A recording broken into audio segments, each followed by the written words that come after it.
Hello bachcho, let's start this question. So this question says, Snehit starts from his home and walks 50 meter towards north. Then he turns towards east and walk 40 meter and then he reaches his school after moving 20 meter towards south. Then his displacement from his home to the school is. तो हमें क्या बताना बच्चों, यहाँ पर हमें यहाँ पर डिस्प्लेसमेंट उसका फाइंड आउट करना है। ठीक है बच्चों, तो देखिए बच्चों, इस क्वेश्चन का जो आपका की कॉन्सेप्ट होगा, इस क्वेश्चन का की कॉन्सेप्ट हम लिख सकते हैं। यहाँ पर हमें क्या फाइंड आउट करना है, टोटल डिस्प्लेसमेंट, उसका जो डिस्प्लेसमेंट हुआ है उसके घर से लेकर स्कूल तक का। तो इसका जो की कॉन्सेप्ट हो जाएगा वो हम क्या लिख सकते हैं, डिस्प्लेसमेंट। ठीक है, की कॉन्सेप्ट इज द डिस्प्लेसमेंट। देखिए बच्चों, डिस्प्लेसमेंट होता क्या है, डिस्प्लेसमेंट होता है आपका final position minus initial position. ठीक है, जो उसकी क्या है, फाइनल पोजीशन होगी। डिस्प्लेसमेंट को हम देखिए यहाँ पर डी से डिनोट कर रहा हूं मैं, तो डिस्प्लेसमेंट को क्या लिख सकते हैं, फाइनल पोजीशन, जो आपकी फाइनल पोजीशन होगी माइनस इनिशियल पोजीशन। ठीक है, final position minus initial position, it gives the displacement. ये आपका डिस्प्लेसमेंट की डेफिनेशन होती है।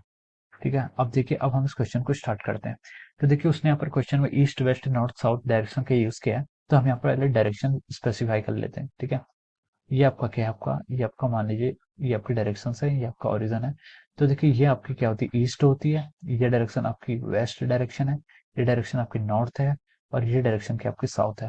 तो अब मैं इसी को यूज करके इसको आगे फर्दर सॉल्व करता हूँ क्वेश्चन। ठीक है, Snehit start from his home, ये अपने होम से स्टार्ट है, इसका होम है, and walks 50 metre towards north, और ये 50 मीटर नॉर्थ की तरफ गया, नॉर्थ आपकी अबव है, तो ये यहाँ पर गया ऐसे 50 मीटर। ठीक है, ये डिस्टेंस कितने ट्रेवल कर ली उसने, 50 मीटर। ठीक है, ये आपकी डिस्टेंस हो गई। ठीक है, ये आपका एरो बता रहा है कि ऐसे गया। ठीक है, then he turns towards east, फिर वो ईस्ट की तरफ मुड़ा, एंड वॉक्स 40 मीटर, ईस्ट इस डायरेक्शन में है, तो ये आपका क्या होगा, ऐसे मूव करा, और कितना चला गया आपका 40 मीटर, फिर उसने ऐसे मोशन किया 40 मीटर के लिए, and then reaches his school, अपने स्कूल पहुंच गया, after moving 20 metre towards south, फिर वो साउथ की तरफ गया 20 मीटर, तो यहाँ तक मान लीजिए ऐसे 20 मीटर उसका साउथ, और यहाँ पर उसका स्कूल आ गया। तो देखिए, जहां से उसने स्टार्ट किया था वो क्या था, उसका होम, और जहां पर वो फाइनली पहुंच गया वो क्या, उसका स्कूल। ठीक है, अब हमसे पूछा कि देन कैलकुलेट हिज डिस्प्लेसमेंट। तो देखिए, डिस्प्लेसमेंट की डेफिनेशन मैंने यहाँ पर लिखी है, क्या होता है आपका, final position minus initial position. तो ये उसकी फाइनल पोजीशन है स्कूल, और इनिशियली कहाँ से स्टार्ट किया था उसने, होम से।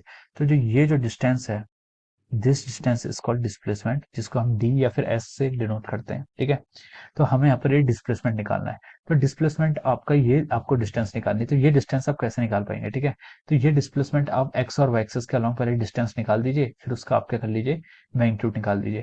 ठीक है, तो देखिए, एक्स एक्सिस के अलॉन्ग इसका कितना मोशन हुआ है, तो आप देखेंगे कि यहाँ पर होम पे था, होम को आप जीरो मान लीजिए, जीरो कोऑर्डिनेट्स है।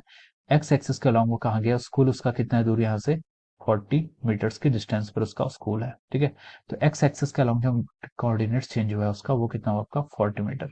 ठीक है, this is the displacement along X axis. Displacement along Y axis, Y axis के अलोंग कितना डिस्प्लेसमेंट हुआ, ये डिस्प्लेसमेंट आपका वाई एक्सिस के अलोंग है। ठीक है, कितना है आपका, देखिए, ये टोटल डिस्टेंस आपकी 50 है, ये आपकी टोटल यहाँ से लेकर यहाँ तक की डिस्टेंस आपकी 50 है। ठीक है, मतलब कि यहाँ से यहाँ तक की डिस्टेंस 50 है, फिर 50 और ये 20 है, तो 50 में से 20 घटा देंगे तो कितना गया, 30।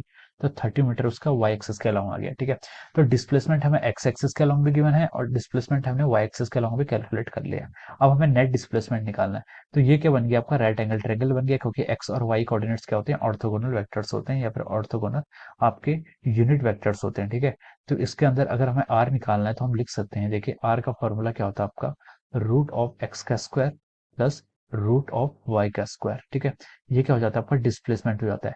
ये देखिए, ये दोनों आपके परपेंडिकुलर हैं, तो यहाँ से क्या हो जाता है, देखिए, 2ab आता है आपका पहले, इंटू कॉस थीटा, कॉस 90 आ जाएगा, कॉस 90 से कितना हो जाएगा, जीरो हो जाएगा। ठीक है, तो हम इसको डायरेक्ट लिख सकते हैं।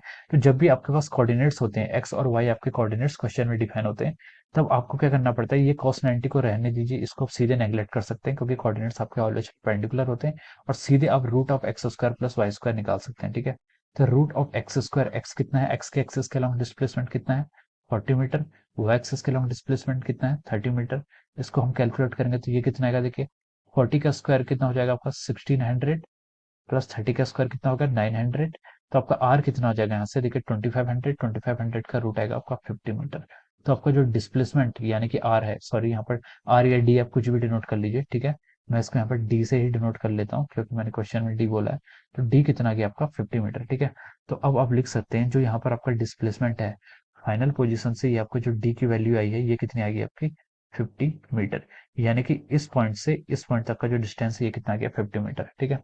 सो 50 मीटर में आपको ऑप्शन ए में दिया हुआ है, ठीक है। So option A will be the right answer of this question, या हम लिख सकते हैं कि ऑप्शन ए इज करेक्ट।